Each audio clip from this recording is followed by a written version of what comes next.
I found an old notebook, and I would get on Big Loud, and I would look up, the who you're publishing, or whatever you had going, and the little pictures of people, and and you would put a song, and you could hear like what they were doing.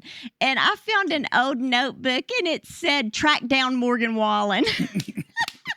Because he was the one when I got on there. Yeah, this was way before anybody knew him. But it was like track down Morgan Wallen, and I fucking love Morgan Wallen. I don't care how many chairs he throws, how many piano. I think he's passionate, and there's part of that makes him who he is. Yeah, and also, a lot of people, they want to get on Morgan and stuff, and you don't realize he and I wrote Chasin You. He had borrowed his friend's truck. He was sleeping on a couch of his buddies, and he borrowed his truck to drive in. And because Kimberly reminded me, so this is December of 2015.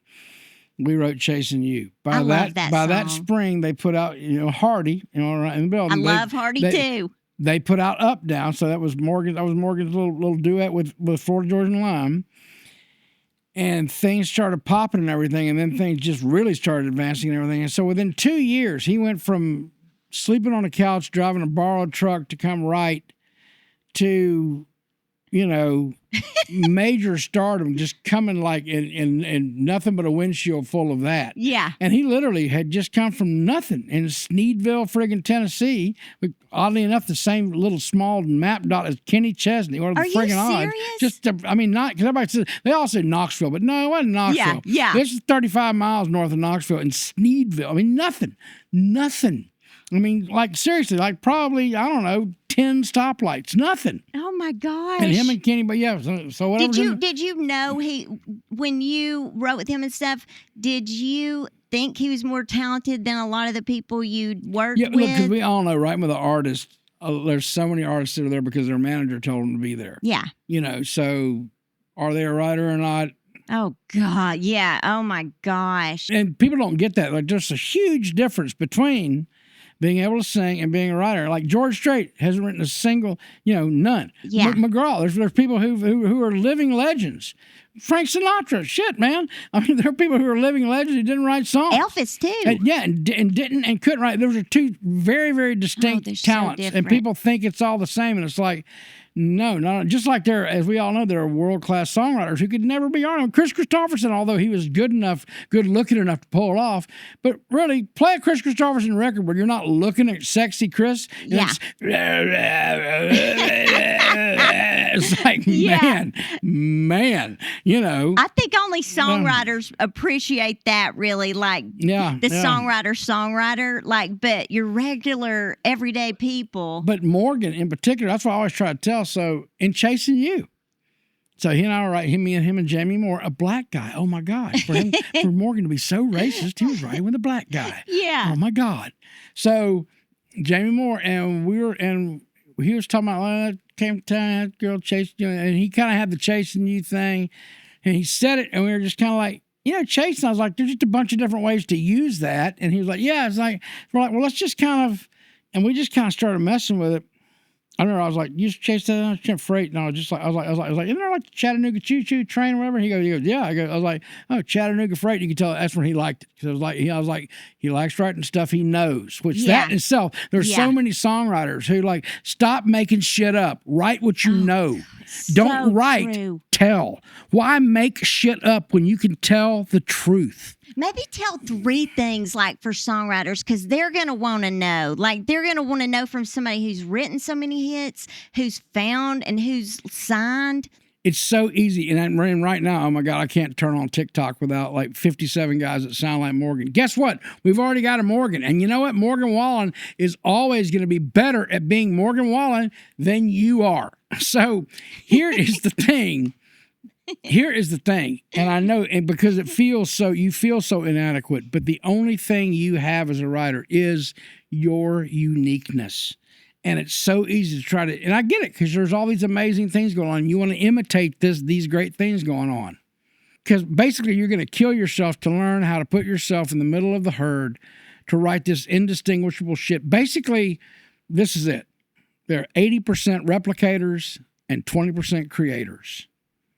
And you could train yourself to be a replicator, or you can train yourself to be a creator. Create. Why would you ever want to replicate? Why do you want to just go to the parts bin and take the factory parts and just reassemble another friggin' song about a Silverado and a Saturday night and a sipping on a whatever the fuck that is and kissing on whoever the hell she is and all that shit. And the thing that it never even happened to you, going to the lake, going to go to the reservoir. Like, you were raised in a desert town. I know you went in a lake within 250 miles of your ass. Why make shit up? Yeah. If you think about Morgan, that's how Morgan is so smart too. Yeah. So many people want to write from, we were in the truck and going like, and the moon was coming in like this, it was coming like that, and this is going on. We saw this sound and everything. Morgan is like, I'm looking at your eyes, and you're right here.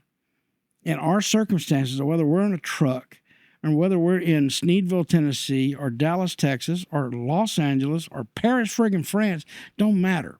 It's just all right here between me and you. He's got that focus. And it works. He's got that focus clamped down to this. Yeah. And I think by doing that, Morgan. it so naturally separates him from so much of this bullshit. Yeah, So he's not talking about all this kind of stuff. He's from a small town. He writes from a small town perspective, but he's not writing about the small town. Yes, it's so true. And so it's just here. And that's where the microcosmic stuff is. And that's where, look, so we were talking about Chris Tompkins being our favorite, right? Yes. And they wanted to get to this. There just was not time because Morgan wanted to cut more stuff. Go to that damn I'm the Problem thing and listen to, what is it? Dark Till Daylight. I know. I got the demo of Dark Till He sent it to me. That's a Chris Tompkins. I loved it, and he sent me that demo. And Morgan doing that song. You want to hear like staggering, a true, that, my friends, is a creator. That is not a replicator. Everything about that. The feel of it, whatever it is, whatever genre you want to call that. I don't even know what it is. It's not country. It's not pop. I don't even know. It's its own thing. And it's brilliant. Yes. And that's where Morgan knows. Morgan, and he will don't even waste his time with some bullshit. Once again, that's Morgan's silver bullet too. Oh, he just like you start making shit up and he just glazes over. I mean, he's like all of a sudden you've just lost him. Like, you don't want to make. He does one thing that I haven't seen another guy do, like that I can't think of a song before him, and I love it so much. I can't even tell you. Like, most guys just put the girl on the pedestal. She does no wrong, but boy, like. And only he could pull that off. But dude, there's a damn song that I still am just in awe of. I can't wait to kiss her in front of you. That whole thing, like, oh, I love that. Who says that? Yes. Like, holy shit, dude. Like, and only Morgan could pull that off. And I was watching when it first came out, when the album thing came out, there's a bunch of TikToks, and it was girls, just hot girls, too, like going like, Morgan.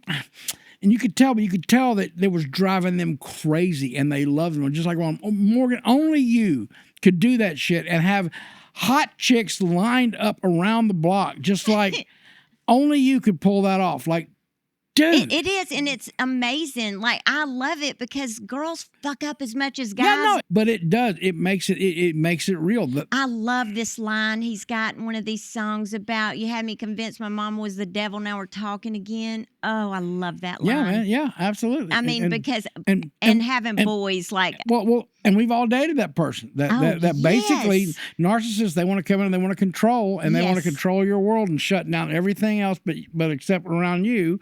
And so that's what happens. That's exactly what all of a sudden it's like, yeah, dude. I mean, there's a bunch, and that's why I'm saying he doesn't write all his stuff, but because he writes from that genuine place of him, he recognizes that in the stuff that he cuts, like Dark Till Midnight, Dark Till Daylight, the Chris thing we were talking about.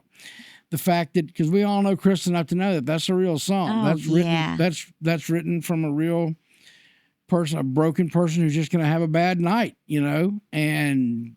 I love that song so much. Oh, it's like, I'll play it and it'll just haunt me for a week. I mean, I'll just be driving and just listen to it, and it's just really, and like I said, I know, and we wanted it to be a single. The world of Morgan is that it's like he's like nobody else. The singles will race up the charts. They'll get up there pretty quickly, but all of a sudden it's just like, it's still getting played too much. We have to wait for the next one to give it a chance. And then next thing you know, and then Morgan wants to go cut some more because he is just cranking out music. He's the first person I saw cut like 22 on one thing, and now everybody's kind of copying him because him and Taylor are like in that way because we went to her show and halfway through it, I was looking at the set list and she had played 22 songs. She had 22 more to go. It's like, people can't hang with that. You know what I mean? No, yeah, that really is. Look, I wanted to change the town. I really wanted that whole thing. And so Morgan in particular, I remember with FGL, that whole thing, we had more than, and we started pushing it with FGL, doing the 15, 16, 18 songs and doing those things. That's the first part of that. And we were just going because part of that is just recognizing it's a different world now. The whole idea of giving somebody a mediocre friggin' album of 10 songs, maybe 11. Oh my God, we're going to do 11. It's crazy. And giving them 10 songs every 2 years, whether they can handle it or not, dude, we don't live in that world anymore, y'all. Yes. It's just so much people consume, and the speed of this shit is so, so that I am proud of our label for that. We were that thing no, we're not. I get it, the industry, all that kind of stuff, the music business, yada yada yada. But look, there's just the world. We are going to meet fans where they're at. Oh yeah. We're going to give them what they want, be it music, be it the pace of record drops, be it whatever. We're going to do that, and we're not really worried about other people's playbook. We're not really worried about industry standards. Yeah, In fact, we don't. I never forget when we first started, somebody just go well, you don't have a hit artist, to broker to make them play your beginning artist. How are you going to break a beginning artist if you don't have that, to broker against the band? I was just have kick-ass songs. Oh, songs, yes. That's all I could say. It was FGL. I was just because the guy asked me that. I was going I never really thought about that. And I was just just have kick-ass, undeniable songs. You guys rock. Thank you for watching.